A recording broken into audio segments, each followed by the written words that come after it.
these days, with the gramophone and the wireless always on tap, music seems to be the background of nearly every child's life. It was in mine, too, but then I was particularly lucky for those days, because I belonged to a large musical family. There were 10 of us, and heard no end of good music. My brothers and sisters used to give a complete concert, if necessary, with vocal quartets, instrumental trios, and any number of soloists. So I heard heaps of chamber music, heaps of Gilbert and Sullivan, madrigals and ballads. They made a confused impression on me, but a very happy one. I grew up, as you might say, with a song in my heart. But as a matter of fact, one of my earliest memories is my eldest brother coming home with that grim, popular hit of the 90s. Hush, hush, hush.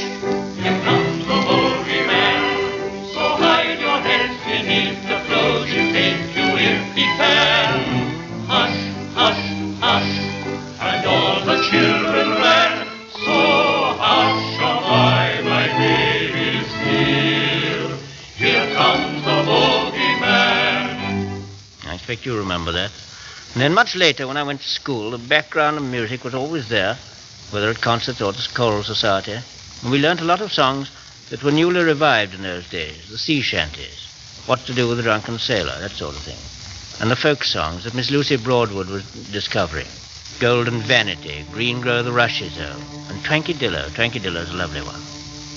Here's a health to the jolly blacksmith, the best of all fellows, who works at his anvil while the boy blows the bellows, which makes life like hammer to rise and to fall. Here's to old coal and to young coal and to old coal of all.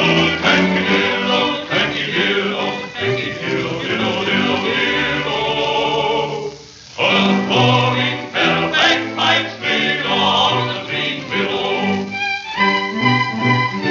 But the great influence in those days, and for many years to come, was the singing of Mr. Harry Plunkett Greene, then in his prime.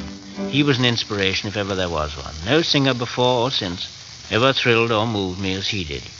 I can't ever forget the way he sang Lully's Bois Épais and Martini's Plaisir d'amour, and Brahms' songs, and Schubert, and all the Stanford songs, the Irish Idyll, and the sea songs, and the little Irish ones like this one that I'm going to try and sing to you myself.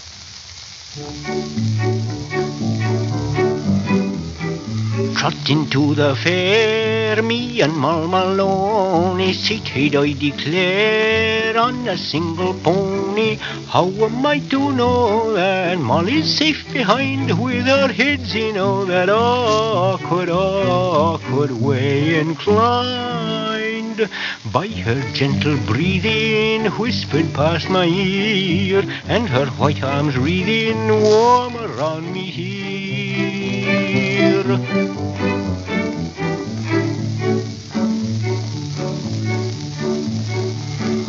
Thus on Dobbin's back I discoursed the darling, till upon our track leapt a mongrel snarling. Oh, says Moll, I'm frightened, frightened that the pony'll start, and her little hand she tightened, tightened round my happy heart. Till I asked her, may I steal a kiss or so, and my Molly's grey eye didn't answer no.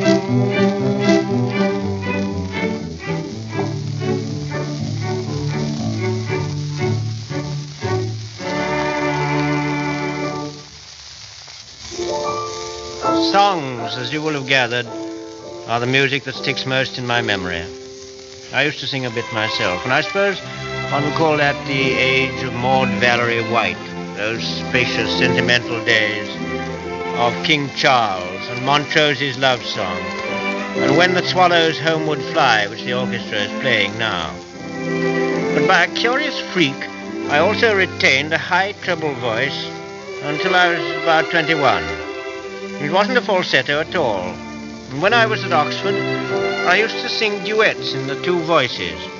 I made rather a vogue at Smokers with Lisa Lehman's If No One Ever Marries Me. But I can't do that now. I must get Miss Alice Moxon to sing it for us. If no one ever marries me, and I don't see why they should, for and I'm seldom very good. If no one ever marries me, I shan't mind very much. I shall buy a squirrel in a cage and a little rabbit hutch.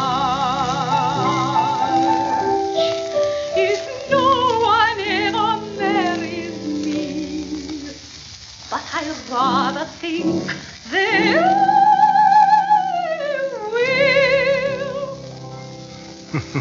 You remember the huge Harry Pellissier skit on that? If no one ever carries me, and I don't see how they could. And those wonderful days those were with the Follies, and the musical comedies, and the music halls. My favorite musical comedy, I think, and this may surprise you, was Kitty Grey, which has never been revived so far as I know. Then in the music halls there was Victoria Monks, T. Dunville, Little Titch, George Roby, and Wilkie Bard, and all the rest of them. Wonderful old days. And then rather later, perhaps it was in the tea rooms at Monte Carlo, that I heard Louis Gann's orchestra first play his own Extase and Piernet's Serenade, two tunes that have always remained among my favorites. And during the war, with a portable gramophone and a box of precious records, I added to my favorites several more, such as Where My Caravan Has Rested, incredible it sounds, played by a violin and a mustel organ, and Phyllis Letts singing Hills of Donegal most gloriously, and Violet Lorraine's great song of those days, Let the Great Big World Keep Turning. But this is an absurd piece of egotistic nonsense, telling you all about this when I ought to have kept it to myself.